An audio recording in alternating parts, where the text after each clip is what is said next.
Les missions, qu'elles soient pour l'infirmier volontaire ou pour l'infirmier professionnel, elles seront les mêmes, au nombre de 5. C'est la mission de santé au travail avec les visites d'aptitude des sapeurs-pompiers, la mission de soutien opérationnel aux opérations de sapeurs-pompiers.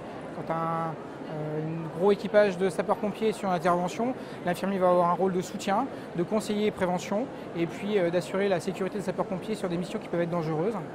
Il y a également des missions de formation, mission importante puisque l'infirmier, de par sa formation initiale, peut être un conseiller en formation d'hygiène, en formation de secourisme. Il peut être également un appui pour ses formations auprès de ses propres collègues qui intègrent le service de santé et de secours médical.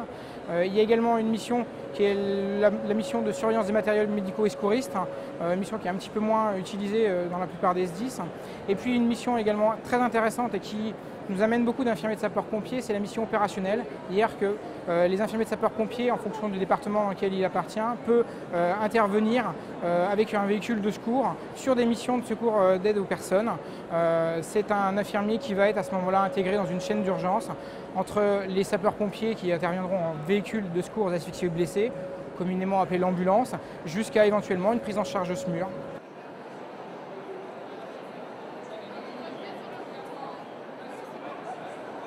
L'infirmier sapeur-pompier, qu'est-ce que c'est en intervention? C'est un infirmier qui va être protocolisé avec des protocoles infirmiers de soins d'urgence, validés par son médecin-chef.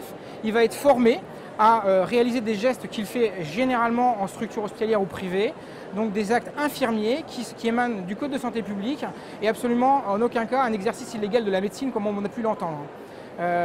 Ces infirmiers-là, ils sont là pour intervenir dans cette chaîne d'urgence. Effectivement, ils viendront en soutien d'une ambulance sapeur-pompier et derrière, il peut très bien y avoir un SMUR. Nous, notre positionnement au niveau de l'ANISM, il est clair, c'est que le maillage sapeur-pompier ISP est fondamental dans la prise en charge de victimes, et notamment des victimes graves. Également dans la gestion de la douleur, puisque la loi Kouchner nous dit bien qu'il faut prendre en compte la douleur et l'ISP protocolisé avec des médicaments antalgiques de différentes classes peut prendre en charge ces douleurs sur le terrain avec habituellement une intervention qui n'est pas systématique du SMUR.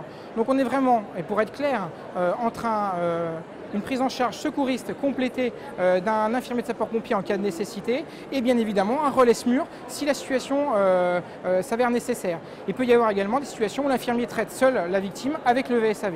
On n'est pas sur une demande de suppression de SMUR comme on a pu l'entendre, on est vraiment sur un travail en bonne intelligence pour une seule chose, la victime et le bien-être de la victime. Notre proximité fait qu'on peut agir très rapidement et de façon efficace et dans les règles sur place avec les équipes de VSAV.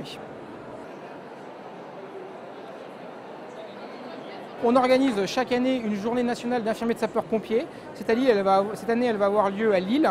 Lille qui va être un énorme rassemblement puisque chaque année, depuis ces dernières années, on est le plus gros rassemblement d'infirmiers de sapeurs-pompiers de France.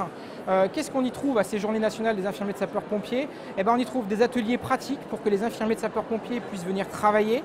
On y trouve des conférences avec cette année plusieurs sujets, notamment l'Europe et les paramédicaux, la prise en charge des brûlés, l'évaluation des pratiques professionnelles et un certain nombre d'autres thèmes très intéressants. Les infirmiers sapeurs-pompiers et même les étudiants infirmiers de sapeurs-pompiers y trouveront matière pour ces 2 journées.